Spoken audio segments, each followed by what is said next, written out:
할렐루야. 예.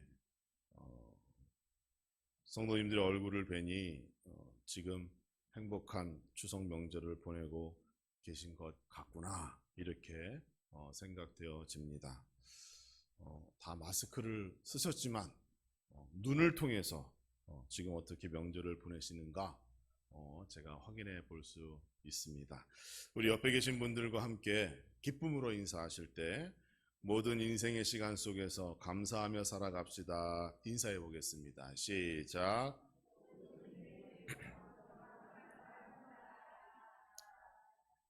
예.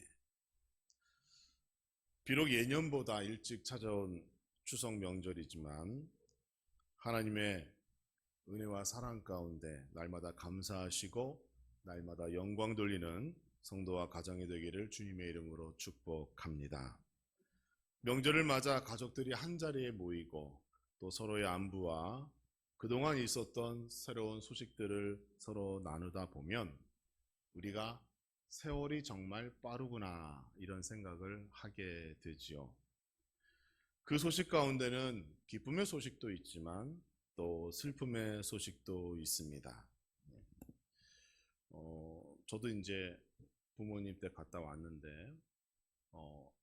함열교회 목사님 어머니께서 돌아가셨다고 연락이 왔어요. 그래서 목사님께서 추석 아침에 천국 환송 예배를 드리고 장례를 마치는 그런 가정도 우리 가까이에 있구나라는 것 보면서 참 하나님 하시는 일은 참 오묘하면서도 때로는 우리가 다 이해할 수가 없는 그런 일들도 있다라는 생각해 봅니다. 기쁜 소식도 있고 슬픈 소식도 있고 그것이 우리의 인생이지요. 그래서 시편 기자는 시편 90편 10절에서 인생을 이렇게 간략하게 정리하였습니다. 우리의 연수가 70이요 강건하면 80이라도 그 연수의 자랑은 수고와 슬픔뿐이요 신속히 가니 우리가 날아가나이다 이렇게 고백합니다. 이 말씀을 묵상해 보니까 인생이 어때요? 참 빠르다 이렇게 얘기합니다. 날아가는 인생이래요. 얼마나 빠른지. 그리고 또 그 내용을 보니까 어때요? 기억 남는 것은 평생 고생한 일들과 슬픈 일들만 기억이 남더라. 이렇게 자기의 인생을 글로 남겨 놓았습니다. 여러분 어떠신가요? 맞는 것 같아요? 이 고백에 공감이 가십니까? 그런데 우리가 여기서 한 가지 더 살펴봐야 할 내용이 있어요. 시편 90편은 누가 썼는가? 여러분, 시편 90편은요, 모세가 썼어요. 그래서 시편 90편 1절 맨 앞부분에 어떻게 시작하고 있는가 하면 하나님의 사람 모세의 글 이렇게 시작해요. 그러니까 시편 90편에서 고백하고 있는 인생, 슬프고 고생스럽고 또 신속히 지나가며 날아가는 것 같은 인생이 바로 내 인생이었다라고 모세가 고백했다는 것을 알고 나니까 우리가 그 심정이 어때요? 이해가 되고 모세라면 이 정도의 얘기는 할 수 있겠구나 이렇게 공감할 수 있는 것이잖아요. 성경에 많은 인물이 있습니다. 그 가운데 모세만큼이나 고생했고 슬픈 사연을 가진 사람이 또 있을까? 이렇게 생각해 봐요. 모세는 120세를 살았습니다. 그의 인생을 크게 세 부분으로 학자들이 나누지요. 40년, 처음 40년의 인생은 왕궁에서의 인생, 애굽 왕궁에서 살아가던 인생이고, 그리고 중간의 40년의 인생은 미디안 광야에서 도망자의 신세로 도망가면서 살던 인생이 40년입니다. 그리고 80세에 하나님을 만나요.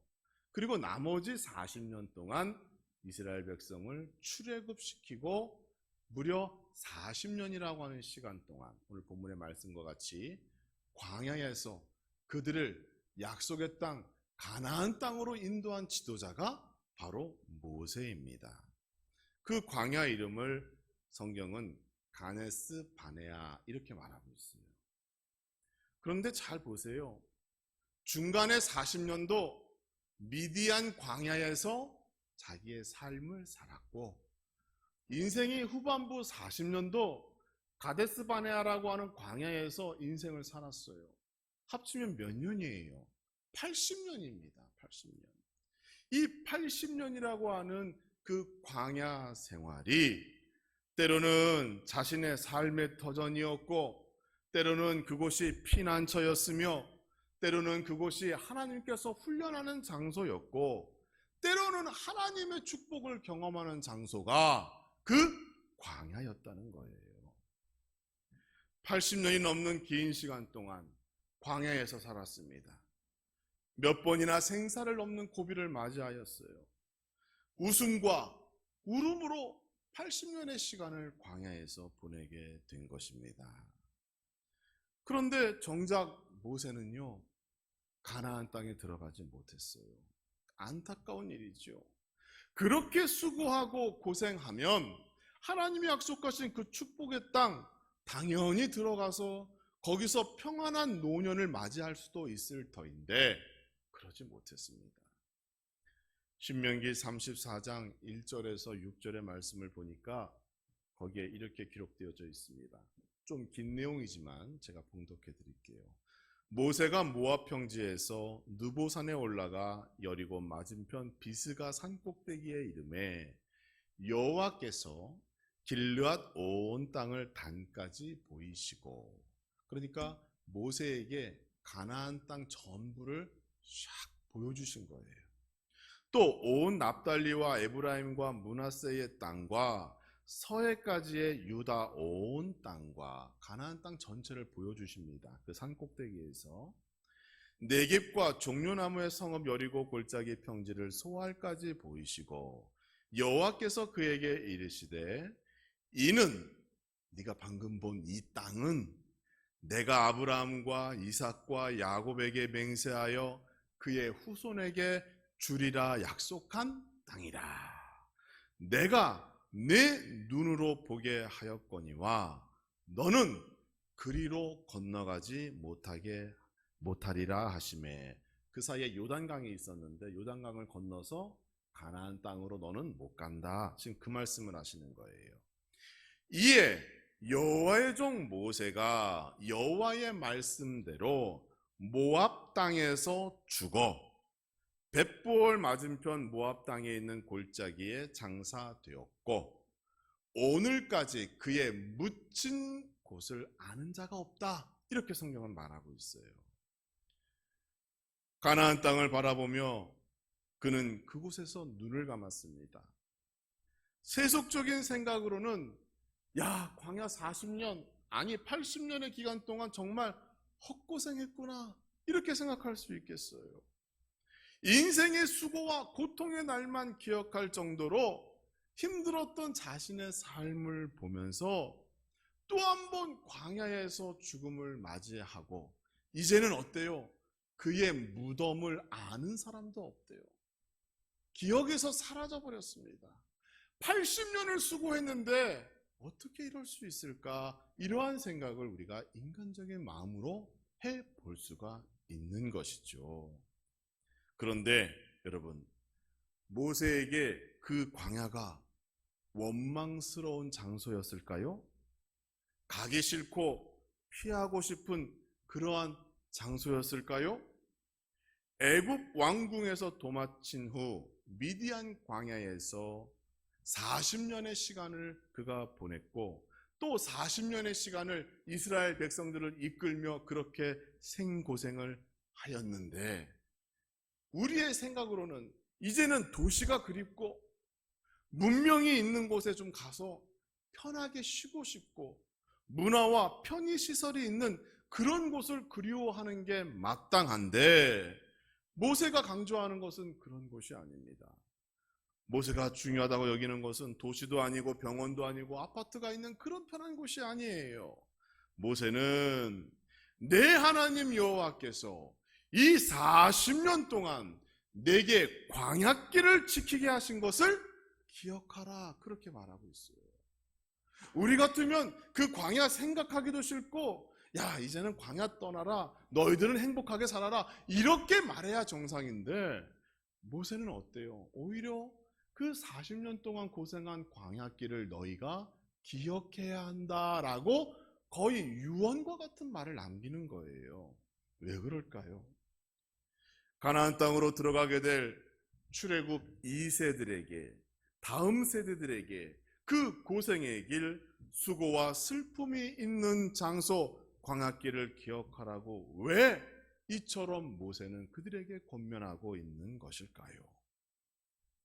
사랑하는 성도 여러분, 우리는 오늘의 본문 말씀을 통하여 우리도 내가 그동안 걸어온 광야길, 내가 그동안 걸어왔던 인생길을 뒤돌아보면서 우리도 모세의 권면과 같이 그 광야길을 기억해야 할 의무와 책임이 있다는 사실을 여러분 기억하시기 바랍니다. 왜인가요? 광야길은 하나님의 특별한 은혜의 장소였기 때문입니다. 우리는 광야길을 생각할 때에 먼저 생각할 것이 있어요. 이 광야가 왜 생겼는가? 광야, 이 고난의 장소가 왜 생겼는가? 에덴 동산에는 여러분 광야가 없었습니다. 에덴 동산은 기쁨과 풍요로 가득한 장소였습니다. 에덴 동산 어디를 둘러봐도 그곳에는 생명이 넘쳤고 하나님의 은혜와 사랑과 능력을 경험할 수 있는 그러한 장소였어요. 그런데 언제부터인가 인간의 삶 속에 광야라고 하는 길이 생겼다는 거예요. 언제부터요? 로마서 8장 22절의 말씀을 보면 인간의 죄로 말미암아 세상 모든 만물이 고통 가운데 놓이게 되었노라 라고 말하고 있어요. 그러므로 광야는 곧 인간의 죄 때문에 생긴 결과이고 산물인 거예요. 하나님이 만드신 것이 아닌 거예요. 만약 여러분께서 광야 40년의 시절과 같은 그러한 고난을 지금 겪고 있다면, 계속 인생에 문제가 발생하고 어려움이 발생하고 있다면 가장 먼저 기억할 것이 있습니다. 혹시 내 안에 아직까지 회개치 못한 죄가 남아있는 것은 아닌가 생각하며 하나님과의 관계를 다시 점검해 봐야 합니다. 내가 지금 하고자 하는 일, 내가 지금 계획하는 일이 혹시 하나님이 원치 아니하는 일은 아닌가? 하나님의 법에서 벗어난 것을 내가 계획하고 진행하는 것은 아닌가? 한번 생각해 봐야 해요. 그러나 숨겨진 내 죄가 발견되었다고 낙심할 필요가 없습니다. 우리에게는 예수 그리스도의 대속적 죽음, 즉 십자가의 은혜가 있기 때문에 예수 그리스도께서 나를 대신하여 이미 세상의 모든 죄를 감당하셨다라고 하는 그것을 믿음으로 말미암아 나는 죄 용서의 은혜를 받게 되는 것이에요. 새로운 삶을 살고 새로운 인생을 사는 거예요. 그래서 성경은 그것을 거듭남의 인생, 새 사람이라고 우리에게 말하고 있는 겁니다. 이스라엘 백성들이 경험한 광야 하면 생각나는 것이 있죠? 뭐예요? 거기에는 만나가 있었고 메추라기가 있었고 반석에서 솟아나온 생수가 있었고 구름 기둥과 불 기둥으로 하나님께서 인도하셨고 모든 매시간이 기적의 연속이었구나. 우리가 그럴 걸 먼저 생각해요. 그런데 이러한 기적은 우리가 생각할 때에 이스라엘 백성들이 온전했기 때문에 주어진 선물이 아니라는 겁니다. 이것은 하나님의 100% 은혜와 사랑이었다는 거예요. 성경을 읽어보시면 아시죠? 그들은 항상 완악했고 기회만 있으면 세상을 동경했으며 하나님을 떠나려고 했어요. 그럼에도 불구하고 하나님께서 그들을 사랑하사 그들을 붙잡으시고 날마다 기적의 순간으로 그를 인도하여 주신 겁니다. 이러한 기적의 역사, 이러한 축복, 인간의 공로의 결과가 결코 아닌 것이죠. 전적으로 하나님께서 우리를 먼저 사랑하셨기 때문에 주신 결과입니다. 은혜입니다. 그것도 하나님 자녀에게만 주시는 특별한 구원의 은혜입니다. 사랑하는 성도 여러분, 광야길을 기억하라 라고 하는 그 모세의 권면 속에는 나에게 이미 베푸신 하나님의 은혜, 하나님의 기적, 그것을 기억하고 소중히 여기는 사람이 되라. 그것을 지금 우리에게 말씀하고 있는 겁니다. 명절이 되면 평소 나에게 은혜를 주신 분들을 찾아가서 인사하지요? 맞아요. 우리는 하나님으로부터 은혜 받은 사람이잖아요. 그러면 우리는 어때요? 매일매일 나의 생명을 보존해 주시고 나의 모든 것을 지켜주신 하나님께 대한 그 은혜를 갚을 수 있는 그 마음을 내가 항상 품고 있는가? 그래서 충성하고 있는가? 그것을 위하여 지금 모세는 광야길을 기억하며 하나님께서 80년, 40년 동안 너희에게 베푸신 은혜를 기억하라고 말하고 있는 겁니다. 사랑하는 성도 여러분, 추석 명절을 맞이하여 부모님의 은혜 중요시해야 되지요. 더 나아가 하나님의 은혜를 기억하는 성도와 가정 되기를 주님의 이름으로 축원합니다. 그리하면 더 큰 감사와 기적의 역사가 우리의 삶 가운데 나타나게 될 줄 믿습니다. 또 하나 광야길은 하나님 축복을 향한 성숙의 장소이기 때문에 지금 가나안 땅으로 들어가는 이스라엘 후세들에게, 2세들에게 그 성장키 위하여 광야길 40년을 기억하라고 말하고 있어요. 성경은 우리에게 열매 맺는 삶을 살라고 권면하지요. 빌립보서 1장 11절을 보면 사도 바울은 예수 그리스도로 말미암아 의의 열매가 가득하여 하나님의 영광과 찬송이 되기를 원하노라 이렇게 말하고 있어요. 성도들에게 의의 열매가 가득해서 하나님의 영광, 하나님의 찬송이 되어야 한다 이렇게 말합니다. 사도 바울은 그래서 그의 편지 속에서 성도가 맺어야 할 열매 두 가지를 말합니다. 첫째는 부활의 열매를 맺어야 한다라고 말하며 믿음을 굳게 지켜야 할 것을 권면하였고, 두 번째는 성령의 열매를 맺어야 한다라고 말하면서 예수 믿는 사람들은 이런 열매, 이런 덕목이 나타나야 한다 강조하고 있는 겁니다. 예수님께서 부활의 첫 번째 열매가 되셨습니다. 성도와 교회는 주님께서 장차 이 땅에 재림하실 때 두 번째 부활의 열매가 될 줄 믿습니다. 우리는 부활의 열매를 맺기 위하여 끝까지 믿음을 지켜야 할 책임이 있는데, 그 책임을 감당하기 위하여 우리 안에는 성령의 열매가 먼저 맺어져야 된다는 것이에요. 성도가 열매를 맺는다는 것은 그의 믿음이 성숙하고 있다라는 것을 의미합니다. 추석이 되면 들판에 곡식을 바라보게 되지요. 뭐를 심은 지 얼마 안 된 것 같은데 벌써 저렇게 익었고 키가 커서 이제 고개를 숙이는구나 바라봅니다. 그런데 여러분 보세요. 열매가 있기까지 하늘에서 따스한 햇빛만 그들에게 주어졌을까요? 그렇지 않습니다. 비가 오는 날도 있었고 밤이 깊은 날도 있었죠. 바람과 태풍과 모진, 비바람, 뜨거운 열기, 그러한 고난을 다 극복해낸 나무가 좋은 열매를 맺게 되는 것이에요. 모세가 말하고 있는 이 광야길이 그리스도인 입장에서 그러한 좋은 열매를 맺기 위한 성숙의 과정이 되어진다는 것을 모세가 알고 있었어요. 그래서 이스라엘 백성들, 특히 그의 자녀들, 출애굽 2세가 가나안 땅에 들어가 합당한 열매를 맺고 복된 하나님의 백성이 되기 위하여 그들이 기억해야 할 것은 광야 40년의 세월 동안 하나님께서 그들과 함께하였고 그들을 어떻게 훈련하며 연단하였는가, 그것을 기억하라고 지금 말하고 있는 겁니다. 사랑하는 성도 여러분, 열매는 그냥 맺어지는 것이 아니에요. 성숙의 시간이 필요하고 때로는 모진 고통과 모진 비바람의 시간을 맞이해야 합니다. 우리의 옛사람의 진이 다 빠져야 하나님 앞에 새 사람이 되는 거예요. 하나님께서 광야길을 우리 인생길 위해 준비하신 이유가 바로 여기에 있는 겁니다. 더욱 하나님의 온전한 사람으로 우리를 성숙시키고 합당한 열매를 맺는 삶을 살게 하기 위하여 우리 인생길에 광야길을 준비하였다라는 사실 기억하시기 바랍니다.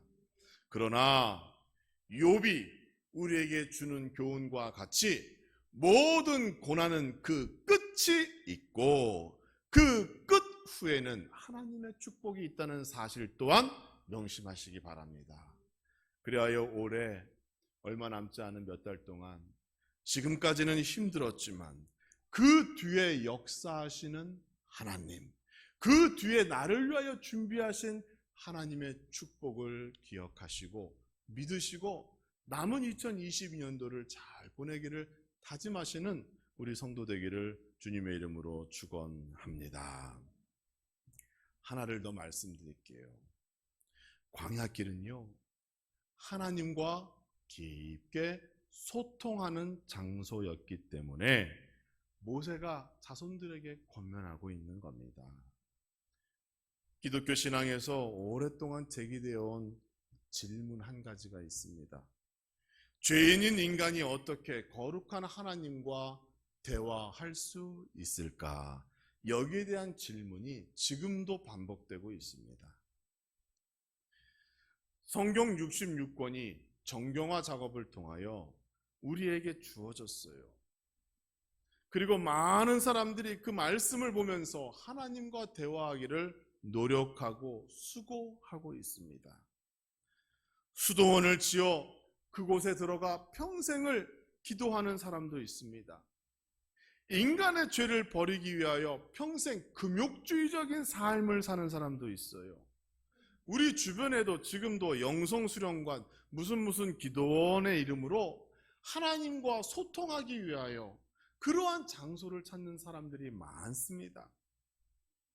지금은 우리가 이렇게 하나님을 만나기 위하여 하나님의 음성을 듣기 위하여 수고하고 노력하고 있지만 광야 40년은 오히려 그 반대였다는 거예요. 하나님께서 인간에게 찾아오셨고 먼저 자기를 드러내셨고 먼저 사람에게 복을 주사 자신의 모든 것을 다 보여주신 기간이 광야 40년입니다. 그러니까 그곳은 축복의 시간이었다, 이렇게 얘기할 수가 있는 것이죠. 구약성경 어디를 봐도 공동체 전체가 하나님을 만나고 하나님의 영광에 동참했던 시간이 없습니다. 광야길은 분명 고난의 여정이었지만 그만큼 하나님과 빠르게 소통할 수 있었고 그만큼 하나님만을 의지할 수 있었고 그만큼 하나님과 동행할 수 있는 장소가 바로 광야였다는 거예요. 모세는 하나님과 자신과 소통하던 그 역사를 이스라엘 자손들에게 물려주고 싶었습니다. 가나안 땅은 하나님께서 약속하신 땅이지만 그곳에 무엇이 그들을 기다리고 있는지 아무도 몰랐어요. 하나님만이 알고 계시지요. 따라서 하나님과의 소통이 단절되면, 즉 하나님의 말씀과 하나님의 인도가 끊어지게 되면 그들은 가나안 땅에서 살아갈 수가 없습니다. 그 땅은 축복의 땅이 아니라 절망의 땅이 되는 거예요. 그래서 모세는 얘기하는 겁니다. 하나님과 광야 40년 동안 유지하였던 그 하나님과의 관계, 하나님과의 소통, 그것을 가나안 땅에서도 유지하기 위하여 그들에게 광야길을 기억하라라고 권면하는 거죠. 40년 전에 모세가 가나안 땅의 정탐꾼들로부터 보고를 받았습니다. 신명기 13장을 보면 40일 동안 가나안 땅을 정탐하고 돌아온 정탐꾼들이 모세에게 보고하는 내용이 기록되어져 있어요. 그런데 그들은 뭐라고 고백합니까? 그들이 이미 온 땅을 차지하였고 그들은 키가 큰 거인과 같고 잔인하고 전쟁도 잘하고 우리는 그들에 비하면 메뚜기와 같은 존재입니다. 이렇게 평가하며 보고할 때에 많은 이스라엘 백성들이 눈물로 모세를 원망하였습니다. 모세는 평생 그 일을 잊지 못하지요. 왜? 사실 그것 때문에 광야 40년에서 고생하였는데 말입니다. 그래서 모세는 하나님과의 관계가 중요하다는 것을 알았어요. 하나님이 지켜주시면 그런 위험과 어려움도 능히 극복할 수 있다는 것을 모세는 알았던 거예요. 그래서 가나안 땅에 들어가는 것이 중요한 것이 아니라 가나안 땅에 들어가는 그 지혜와 용기가 그것이 중요한 것이 아니라 가나안 땅에서 살아갈 때에 세상적인 방법을 동원하여 성공하겠다라고 하는 그러한 마음이 중요한 것이 아니라 하나님의 도움이 필요하고 하나님의 말씀이 필요하고 하나님의 인도하심 그리고 하나님 앞에 순종하는 것 그것이 더 중요하다는 것을 지금 모세는 말하고 있는 겁니다. 사랑하는 성도 여러분, 광야길 위에서 하나님과 소통하며 매일매일 하나님의 기적을 경험하였던 이스라엘을 우리도 한번 생각해 보기를 축원합니다. 그 은혜와 사랑이 이제 우리의 가정에 우리 교회에 나타나기를 소망하시고 기도하기를 주님의 이름으로 축원합니다. 광야길은 하나님의 특별한 은혜가 있는 장소였고 광야길은 믿음이 성숙할 수 있는 장소였으며 그 광야길 동안 하나님과 소통하며 특별한 기적과 은혜와 사랑을 경험할 수 있었던 그 장소, 그 광야길을 기억하라는 모세의 권면과 같이 우리 모든 성도님들 남은 2022년 이 말씀 의지하시고 하나님 바라보시고 우리 과거 속에 역사하신 하나님의 은혜와 사랑을 기억하며 더욱 행복한 2022년을 맞이하시는 우리 모든 성도가 되기를 주님의 이름으로 축복합니다.